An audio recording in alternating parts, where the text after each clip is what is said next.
Nama Yaimim belakangan sering muncul di berita. Banyak orang mengenal karena masalahnya yang viral. Tapi di balik itu, ada dawuh beliau yang menyejukkan hati. Kenapa hatimu sakit? Karena kamu mengizinkan hatimu sakit. Orang boleh menyakiti kita. Tapi kalau kita tidak mengizinkan hati sakit, maka hati kita tidak akan sakit. Kalimat sederhana ini sesungguhnya obat yang murah dan kuat. Banyak sakit di tubuh datang dari hati yang penuh marah, kecewa, dan dendam. Malam ini, mari kita belajar dari kisah Yaimim. Bagaimana menjaga hati supaya tidak mudah terluka, bagaimana ilmu kesehatan membenarkan nasihat ini, dan langkah-langkah kecil yang bisa kita lakukan agar hidup terasa lebih ringan, tidur lebih nyenyak, dan badan ikut sehat. Sakit hati dan penyakit tubuh. Kalau kita mendengar kata sakit hati, kita sering menganggapnya urusan perasaan semata. Seolah-olah tidak berhubungan dengan badan. Padahal tubuh dan hati itu bersaudara. Saat hati tidak tenang, tubuh paling sering jadi tempat pelariannya. Kepala nyeri, dada sesak, lambung perih, tidur kacau, dan badan cepat lelah.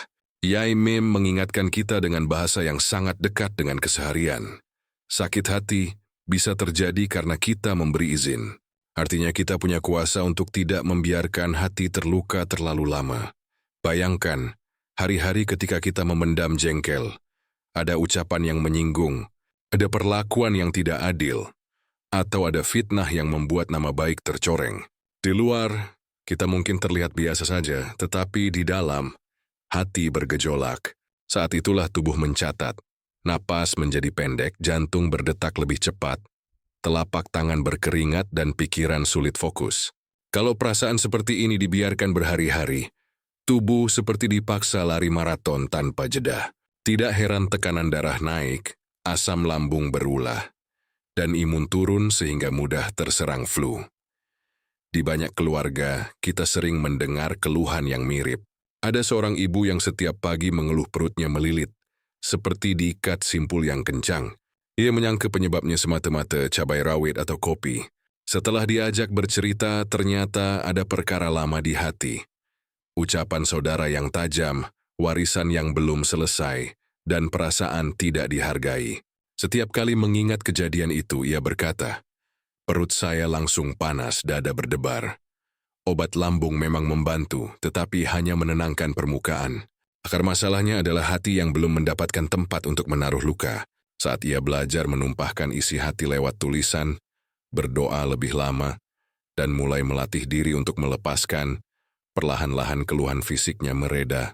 Tidurnya lebih nyenyak, bangun pagi tidak terlalu lelah, dan ia lebih mudah tersenyum. Dalam bahasa sederhana, hati yang penuh amarah itu seperti membawa batu di ransel. Awalnya ringan, tidak terasa. Lama-lama, pundak pegal, punggung sakit, napas mudah capek. Kita menyalahkan jalan yang menanjak, padahal ransel kitalah yang terlalu penuh. Sakit hati pun begitu. Hanya sepotong kata, selembar kejadian. Kita simpan, kita ulang dalam pikiran. Kita pelihara seperti memelihara bara. Setiap dihempas angin, bara menyala lagi dan tubuh kembali tegang. Dengan kata lain, bila kita tidak menaruh batu itu, perjalanan kita akan lebih ringan. Banyak penelitian kesehatan menceritakan hal serupa. Saat emosi negatif mendominasi, tubuh memproduksi hormon stres dalam jumlah lebih besar. Hormon ini memang berguna saat keadaan darurat. Misalnya ketika kita harus lari menghindari bahaya, tetapi kalau keluar tiap hari, organ-organ dalam kita ikut kewalahan. Itu sebabnya orang yang hidup dalam amarah berkepanjangan cenderung punya tekanan darah lebih tinggi, tidur berantakan, dan pencernaan mudah terganggu. Tidak selalu makanan yang salah. Kadang yang membuat perut panas adalah kata-kata yang belum kita lepaskan.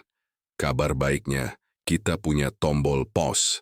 Tombol ini tidak terlihat, tetapi ada di hati. Yaimim mengingatkan, jangan beri izin hatimu untuk terus berdarah. Kita boleh sedih, wajar merasa kecewa, dan manusiawi untuk menangis. Tetapi setelah itu, mari perlahan-lahan belajar menutup lukanya, bukan terus menggaruknya. Ketika hati diberi kesempatan untuk tenang, tubuh pun mengikuti. Napas lebih dalam, detak jantung stabil, otot tidak terlalu tegang, dan otak lebih jernih mengambil keputusan. Coba kita tengok kebiasaan harian. Adakah momen kecil yang memancing sakit hati? Komentar di media sosial, candaan teman yang kebablasan, atau kenangan masa lalu yang tiba-tiba muncul. Saat momen itu datang, lakukan 3 langkah sederhana. Berhenti sejenak, tarik napas pelan, dan katakan dalam hati, "Aku tidak izinkan hatiku sakit hari ini." Kalimat ini mungkin terdengar sederhana, tetapi bisa menjadi pagar agar hati tidak roboh. Setiap kali diulang, hati belajar bahwa ia tidak sendirian. Ada pemiliknya yang siap menjaga. Yang terpenting, jangan merasa bersalah saat hati masih sering tersakit. Proses menenangkan hati tidak selalu lurus. Ada hari yang mudah, ada hari yang berat. Ada pagi yang lapang, ada malam yang penuh sesak. Tidak apa-apa. Setiap kali jatuh, kita bangun lagi. Setiap kali hati mulai panas, kita ingatkan lagi. Aku ingin sehat. Aku ingin tenang. Justru pengulangan inilah yang membentuk kebiasaan baru. Pelan-pelan, hati menjadi lebih kuat. Dan tubuh pun ikut merasakan manfaatnya. Kendali ada di hati kita, nasihat Yai Mim tentang tidak mengizinkan hati sakit. Sebenarnya mengajarkan kita mengenai kuasa memilih. Kita tidak bisa mengatur lidah orang lain, tetapi kita bisa mengatur pintu hati sendiri. Pintu itu mau dibuka lebar untuk semua omongan, atau kita pasangi saringan. Saringan itu bernama kesadaran. Sadar bahwa tidak semua kata harus masuk, tidak semua tuduhan harus disimpan. Dan tidak semua kejadian perlu kita bawa sampai tidur. Dalam hidup, kita akan selalu bertemu 3 jenis peristiwa. Yang bisa kita kendalikan, yang bisa kita pengaruhi, dan yang sama sekali di luar jangkauan kita. Ucapan orang, sikap orang, fitnah, dan prasangka seringkali berada di kotak yang terakhir. Kita bisa menasihati, tetapi tidak bisa memaksa orang berubah. Yang bisa kita lakukan adalah menjaga agar hati tidak menjadi tempat sampah bagi kata-kata yang menyakitkan. Begitu kata-kata buruk datang, kita ucapkan pelan di dalam hati, "Aku kembalikan ini kepada pemiliknya." Dengan begitu, omongan itu tidak menetap di dada, tidak bertumbuh menjadi rumput liar yang menjerat napas. Kisah seorang bapa yang tekanan darahnya mudah melonjak bisa menjadi cermin. Ya berceraimu, setiap diejek dada saya seperti digedor-gedor. Dokter memberikan obat. Jurnal Telepisio juga belajar latihan yang sederhana. Ketika ada kata menyakitkan, ia berhenti beberapa detik menatap lantai, lalu menarik napas dalam. Setelah itu ia berkata dalam hati, "Aku tidak mau pingsan oleh omongan orang." Praktik kecil ini diulang setiap hari. Di warung, di rumah, di tempat kerja. Demi dalam beberapa minggu dia mulai merasa lebih kuat. Bukan karena orang-orang berubah, tetapi karena hatinya punya cara baru untuk menerima. Tekanan darahnya lebih stabil, tidurnya tidak sesering terbangun, dan ia mulai bercanda dengan ringan. Ternyata, yang membuat pusing bukan lauknya, tapi bicaranya. Bila hati kita diibaratkan halaman rumah, maka tugas kita adalah menjaga kebersihannya. Kita tidak bisa melarang angin bertiup membawa daun kering, tetapi kita bisa menyapu halaman secara rutin. Ada kalanya sapu kita kecil, gerakannya pelan. Tidak apa-apa, yang penting menyapu. Ada kalanya halaman terlalu kotor, dan kita butuh bantuan. Bercerita kepada teman yang amanah, menulis di kertas lalu merobeknya, atau berdoa lebih lama supaya hati dingin kembali. Kebersihan hati bukan hasil dari satu kali bersih-bersih, tetapi dari kebiasaan kecil yang diulang. Ada juga bagian dari nasihat ini yang mengajak kita jujur. Kadang hati tersakiti bukan oleh kata orang, melainkan oleh harapan kita sendiri. Kita berharap dipuji, ternyata dilewatkan. Kita berharap dipahami, ternyata disalahkan. Kita berharap diminta maaf, ternyata dilupakan. Setelah redaksi terus penuhi, hati otomatis menuntut seharusnya begini. Dari sini sakit hati tumbuh. Jalan keluarnya adalah menurunkan tuntutan yang berlebihan. Bukan berarti pasrah tanpa usaha, tetapi belajar melihat hidup dengan kacamata yang lebih lapang. Aku akan melakukan bagianku dengan baik. Selebihnya kuserahkan pada Allah. Dengan begitu, hati ini punya ruang untuk bernafas. Di sisi lain, kendali hati bukan alasan untuk memendam semua rasa. Kita tetap boleh menasihati, menegur, dan mencari keadilan pada jalurnya. Hanya caranya yang kita jaga. Dengan kata-kata yang santun, niat yang baik, dan hati yang tidak meledak-ledak. Ketika cara kita benar, hati lebih mudah tenang meskipun prosesnya panjang. Dan kalaupun hasil akhirnya tidak sesuai keinginan, hati tidak hancur. Karena sejak awal kita tidak menyandarkan bahagia pada hasil semata, melainkan pada cara yang diridai. Jika malam terasa berat, ada latihan mudah yang bisa dicoba. Duduklah tenang, pejamkan mata, dan bayangkan semua omongan orang hari ini seperti tulisan di papan tulis. Lalu bayangkan tangan kita menghapusnya pelan-pelan. Setiap kali menghapus, ucapkan, "Aku lepaskan ini." Latihan sederhana ini mengajari hati bahwa hal-hal yang tertulis di kepala tidak harus menetap. Papan tulisnya kita yang punya, penghapusnya juga ada di tangan kita. Strategi agar hati tidak mudah sakit, supaya nasihat tidak mengizinkan hati sakit tidak berhenti sebagai slogan, kita perlu menaruhnya ke dalam kebiasaan harian. Kebiasaan tidak perlu besar. Justru yang kecil-kecil bila ditekuni akan membentuk jalan setapak yang kukuh. Pagi hari misalnya sebelum melihat ponsel, letakkan tangan di dada dan bisikkan, "Hari ini aku ingin hati yang ringan." Kalimat sederhana ini menjadi niat yang menuntun langkah. Sepanjang hari pasti ada saja yang mengusik. Saat itu datang, bertanyalah di dalam hati, apa yang benar-benar aku butuhkan sekarang? Kadang jawabannya air minum. Kadang duduk sebentar, kadang hanya menarik napas 3 kali dengan pelan. Ternyata banyak kemarahan meleleh ketika tubuh diberi jeda. Kita sering lupa bahwa tubuh yang kurang tidur, kurang makan, atau terlalu lama duduk, lebih mudah meledak. Maka merawat badan adalah bagian dari merawat hati. Jalan kaki 15 menit sambil melihat langit, minum air putih lebih banyak, dan tidur lebih awal, ini semua menebalkan dinding hati dari luka yang tidak perlu. Dalam bergaul, pilihlah teman yang menyejukkan. Bukan berarti menutup diri dari siapapun, tetapi menaruh prioritas. Aku ingin sering bertemu mereka yang menguatkan, yang mengingatkan dengan kasih, yang menegur tanpa merendahkan. Jika ada obrolan yang setiap selesai membuat hati kita keruh, kurangi porsinya.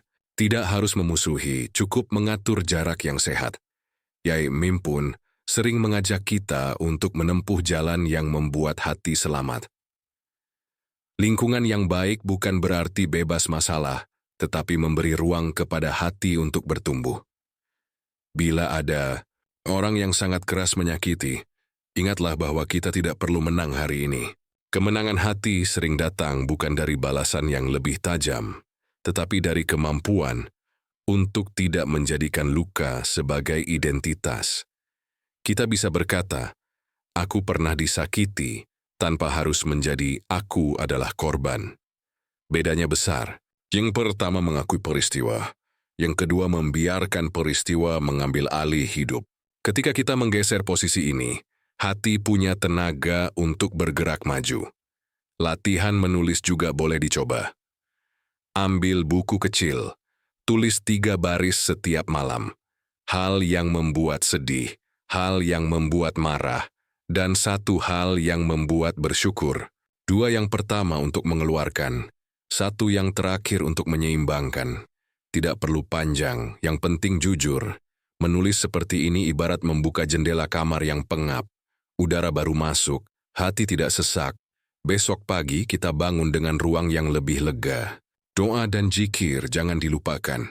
Bagi banyak orang beriman, nama Allah yang diucap pelan-pelan bak air yang mengalir ke tanah kering. Dada yang tadinya panas berangsur sejuk. Kita boleh mengadukan semua hal kecil. Ya Allah, hatiku lelah. Tolong kuatkan. Tidak ada doa yang terlalu sederhana. Yang kecil-kecil itu justru membuat hati merasa dirangkul. Saat hati dirangkul, ia lebih berani memaafkan, lebih mampu melepaskan. Kalau suatu saat kita terpeleset, emosi meninggi, kata-kata melukai, maafkan diri sendiri dan bereskan. Minta maaf bila perlu, perbaiki hubungan, dan jadikan kejadian itu sebagai pengingat. Jalan hati memang jarang lurus. Yang membuatnya sampai adalah kesediaan untuk bangun setiap kali jatuh. Dalam bahasa yang dekat, kita sedang belajar menjadi tukang kebun bagi hati, menyiangi rumput, menyirami tanaman, menaruh pagar. Tidak ada kebun bagus tanpa dirawat terus-menerus. Hati sehat, hidup lebih panjang. Banyak orang mencari jamu yang membuat panjang umur. Ramuan ini, suplemen itu, Semuanya boleh saja, selama bijak. Namun ada ramuan gratis yang sering kita lupakan. Hati yang ringan. Orang yang hatinya damai cenderung tidurnya lebih teratur, makannya lebih tertib, dan hubungan sosialnya lebih hangat. 3 hal sederhana itu saja sudah cukup untuk menurunkan banyak risiko penyakit.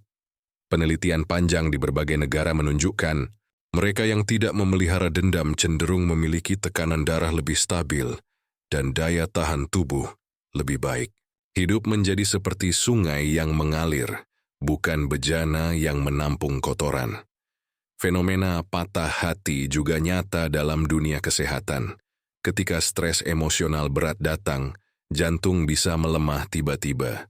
Ini bukan sekadar istilah puitis, tetapi keadaan medis yang bisa diperiksa. Artinya yang kita sebut hati dalam bahasa keseharian punya jembatan nyata menuju organ jantung. Maka menjaga hati bukan hanya tentang perasaan, tetapi juga tentang menjaga mesin utama yang memompa kehidupan. Bagaimana caranya agar hati lebih ringan? Mulailah dari kebiasaan kecil yang membangun otot lapang dada. Biasakan mengucap terima kasih pada hal-hal remeh. Air hangat di pagi hari, sinar matahari yang menembus tirai, tawa anak kecil di teras rumah. Orang yang menghargai hal kecil biasanya lebih tangguh saat hal besar datang. Karena hatinya terbiasa melihat anugerah, bukan hanya celah. Kebiasaan ini merapikan cara pandang. Beban hidup terasa lebih seimbang. Ada kisah dari negeri yang masyarakatnya dikenal berumur panjang. Seorang kakek ditanya rahasianya. Ia tidak menyebut obat khusus. Ia hanya berkata, "Saya berusaha tidur dengan hati ringan." Caranya? Tidak menunda menyelesaikan masalah, tidak memanjangkan urusan yang bisa diringkas, dan memilih kata-kata yang baik sebelum berbaring. 3 hal itu membuat tidurnya lebih nyenyak. Bayangkan kalau kita tidur setiap malam membawa karung, batu bernama dendam. Tubuh mana yang kuat? Dalam keluarga, hati yang ringan menular. Orang tua yang lembut nadanya cenderung menenangkan anak. Suami istri yang memilih berdamai lebih cepat cenderung mengurangi cuaca buruk di rumah. Dari rumah yang tenang lahir kebiasaan makan lebih teratur, tidur lebih cukup, dan interaksi lebih hangat. Semuanya menambah umur sehat. Jadi ketika kita memilih tidak mengizinkan hati sakit, efeknya tidak hanya dirasakan oleh diri sendiri, tetapi juga orang-orang yang kita cintai. Ada kalanya kita perlu menata ulang tujuan hidup. Kalau sepanjang hari kita mengejar banyak hal tetapi mengorbankan ketenangan, pertanyaannya, apakah itu benar-benar yang kita mau? Mungkin kita belum bisa mengubah semua keadaan, tetapi kita bisa menata urutannya. Kesehatan hati diletakkan di atas, bukan di paling belakang. Dengan susunan seperti ini, kita tidak gampang terombang-ambing oleh kabar buruk. Kita tetap bisa bekerja keras tanpa kehilangan senyum. Kita tetap bisa mengejar cita-cita tanpa menendang orang lain. Dan saat jatuh, kita tahu bagaimana berdiri lagi tanpa menambah luka. Pada akhirnya, hati yang sehat memberi kita tabungan usia. Bukan hanya menambah panjang, tetapi menambah lebar. Lebar makna, lebar manfaat. Umur bukan sekadar angka, tetapi juga rasa. Rasa syukur yang bertambah, rasa sabar yang menguat, rasa kasih yang meluas. Semua rasa itu berawal dari keputusan sederhana yang kita ulang setiap hari. Aku tidak mengizinkan hatiku sakit. Hati sehat, hidup lebih tenang dari kisah Yaimim. Kita belajar bahwa badai bisa datang ke siapa saja. Ada masa ketika nama baik diuji, tetangga tidak ramah, dan kabar miring bertebaran. Namun di tengah riuh rendah itu, beliau mengajak kita menoleh ke dalam. Jangan izinkan hatimu sakit. Nasihat ini bukan mengajak kita pasrah, melainkan mengajak kita cerdas mengelola batin. Kita tetap boleh mencari keadilan dengan cara yang baik. Kita tetap boleh menegur dengan santun. Kita tetap boleh bersuara di jalan yang benar. Hanya saja kita tidak menyerahkan kemudi hati kepada ucapan orang. Nilai-nilai yang bisa kita ambil banyak sekali. Kita belajar keteguhan memegang prinsip. Tidak semua ombak perlu dilawan, tetapi kapal harus tetap lurus menuju tujuan. Kita belajar sabar di tengah fitnah. Bukan sabar yang pasif, melainkan sabar yang aktif memilih kata, waktu, dan cara yang bijak. Kita belajar menjawab panas dengan sejuk, tidak membalas serangan dengan serangan, karena serangan hanya menambah bara. Kita belajar mengubah luka jadi pelajaran, menceritakannya untuk menguatkan orang lain, bukan untuk memperluas luka. Dan kita belajar menjembatani dunia dan akhirat. Hati yang damai memudahkan ibadah dan menambah berkah umur. Mari malam ini, sebelum tidur, kita bawa satu kalimat yang sederhana namun kuat. Letakkan tangan di dada, tarik napas pelan dan ucapkan, "Saya tidak izinkan hatiku sakit. Saya memilih sehat, tenang, dan bahagia." Katakan dengan lembut. Ulangi 3 kali. Biarkan kalimat itu turun dari bibir, masuk ke telinga, dan menetap di hati. Besok pagi kita mulai lagi. Bila siang hari tergelincir, kita ulang lagi. Tidak ada yang instan, tetapi yang tekun akan memetik hasil. Terima kasih sudah menyimak sampai akhir. Semoga kisah dan nasihat ini menjadi obat yang murah, tetapi berkhasiat untuk batin dan raga. Jika Anda merasakan manfaat, bagikan kepada keluarga atau teman yang sedang memikul beban. Tulis pengalaman Anda di kolom komentar. Di bagian mana hati Anda paling sering tersakiti, dan langkah kecil apa yang ingin Anda mulai hari ini. Jangan lupa subscribe agar kita bisa terus belajar merawat hati bersama. Mudah-mudahan dari hati yang lebih tenang lahir tubuh yang lebih sehat, rumah yang lebih damai, dan umur yang lebih berkah.